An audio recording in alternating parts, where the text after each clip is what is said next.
তোমরা এখনকার যারা নিউ প্লেয়ার আছো তারা টিম আপ বলতে গেলে তোমরা এখন কিছুই বুঝো না। তার কারণ হইতেছে তোমরা যদি টিম আপ বুঝতা তাহলে টিম আপ করে আমাদেরকে এভাবে মেরে দিত না। তো দেখো আমরা যখন ওল্ড প্লেয়ার ছিলাম তখন দেখো আমাদের টিম আপ ছিল।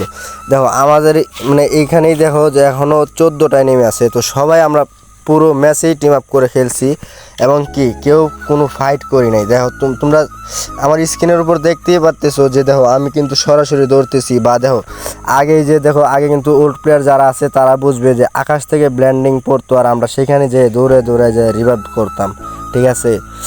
দেখো আমরা যখন আগে টিম আপ করতাম তো একজন আরেকজনকে আমরা কখনোই মারতাম না, বা টুকেন বা মেড কিট এইগুলো দিয়ে আমরা সাহায্য করতাম, কিংবা গ্লুয়াল দিয়ে আমরা সাহায্য করতাম।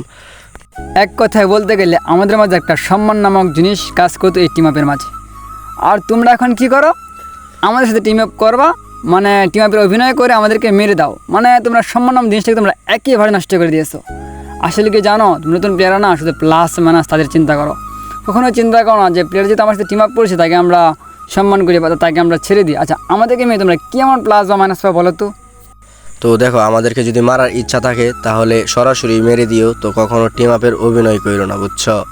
একটা ওল্ড প্লেয়ার কখনোই টিম আপ করে কাউকে কিন্তু মারে না, বুঝছো।